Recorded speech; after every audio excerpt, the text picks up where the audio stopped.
say thank you all for still hanging with us. This is our next to last event. And so this is the Equal Justice for All panel. As we all know, the criminal justice system in America is broken and is structured in a manner that benefits the rich and criminalizes the poor. From police to prosecutors to courts and legislators, both federal and state systems display obvious flaws. The United States incarcerates its citizens at a higher rate than any other country in the world. Additionally, the state of Alabama has an incarceration rate that is higher percentage-wise than any democracy on earth. My name's Allison Molman. I'm senior counsel at the ACLU of Alabama, and I came to Alabama about 10 years ago as a young attorney to work at the Equal Justice Initiative. I started out working on behalf of folks on death row, on behalf of children who had been sentenced to die in prison, and did a lot of work in the prisons to make sure that the unconstitutional conditions of confinement were being addressed by the Department of Justice and by our state. I was privileged to join the team at the ACLU of Alabama last summer. I lead the criminal legal reform docket at the ACLU.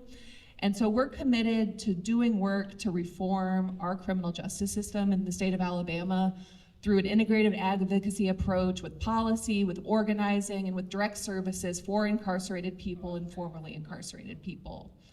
Hello, everybody. My name is Veronica R. Johnson, and I'm currently the Deputy Director at Alabama Justice Initiative. We are a grassroots organization that was founded by LaTanya Tate. She was directly impacted, and as a result of her being directly impacted, she started an organization that would not only help those directly impacted, but we are also looking to make legislative changes within the body of government as a whole. A little bit about myself. I was a juvenile probation officer for 16 years. And when working in juvenile probation, what I saw was the system that was supposed to be one that was rehabilitative ended up being one that was gradual, meaning that we literally graduated children from the juvenile system to the adult system. So I said, hey, something's going wrong somewhere. I'm also directly impacted.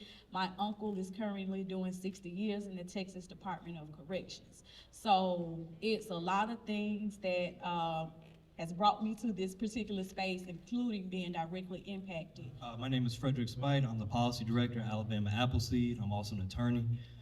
So at Alabama Appleseed, I think the easiest way to categorize our organization is that we work at the intersection of criminal justice and poverty. So what that means is we have a lot of touchstones, but we try and stay narrowly focused.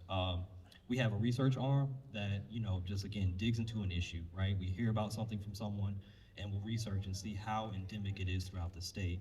This usually is followed by a research report, and then that report will have some policy suggestions. And then that's where I come in, is that I take the policy suggestions, find a bill sponsor, craft legislation, try and push it through the State House to actually change the law.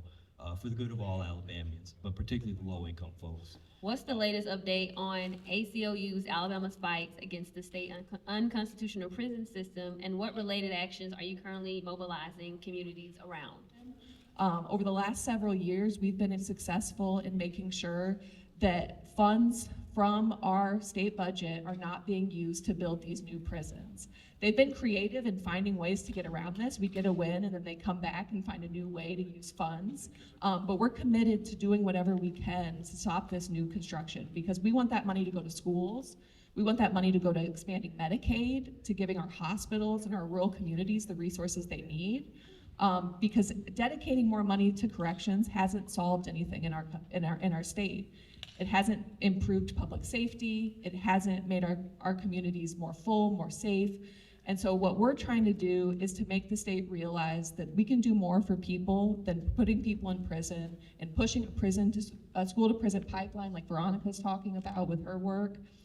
And so that's what we've seen and what we're dedicating to doing, to working with all of you, to working with other organizations around the state, to meet the needs of what's going on in our communities, and also to meet the needs of incarcerated people, and to shine a light on the injustice that's happening for them.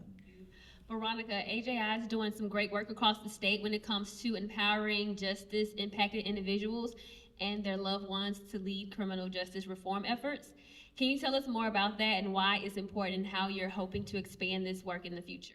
So we're part of a lot of different coalitions throughout the state. And with these different coalitions, one of the things that we're going to be focusing on this year is making sure we're educating families. Because what we're realizing a lot of times is the families don't know or families don't understand the way the criminal justice system works. So as a result, when they're offered a plea deal or they're giving information, they're like, ooh, that sounds good, I think I'm going to take it. Well, in actuality, there could have been some other things that would have been done. So we're also very heavy in civic engagement. Somebody said earlier, a lot of times people think that because they've gone to prison or because they have some type of felony on their record that they can't vote. That is further from the truth. So we're trying to engage directly impacted people in the community to let them know that, hey, you still are part of this community and you still can vote in this community. Today's events are a direct response to the racial gerrymandering seen during Alabama's 2021 redistricting cycle and the resulting case, Barrow v. Milliken, which is now before the United States Supreme Court. How do you see your work intersecting with our fight against the attack on voting rights in Alabama and across the country? That is a great and honestly tough question. I'll say it this way, you know, at Appleseed, and again, I'm talking about my specific organization, we don't directly work in voting rights, right? But when you think about criminal justice reform and what it is and what exactly the goal is, right, is restoring the humanity and restoring the citizenship of people who have been incarcerated. And so part of that is also talking about voting rights, because that is a fundamental right of this country. So I think, you know, as we work and push things to the legislature, I think also being very cognizant in how we're doing it and also the effects, but also making sure that people get the services on the back end. That's why we invest in reentry services. That's part of the thing we do when we actually get individuals out of prison, which is get them everything they need, from IDs to healthcare, mental health care, jobs, but also, you know, seeing if they can vote.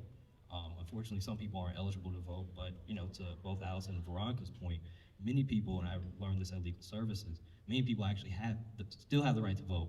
They just don't know they have the right. So it's even bringing that awareness. So as we do our work, that's part of how we sort of intersect with voting rights.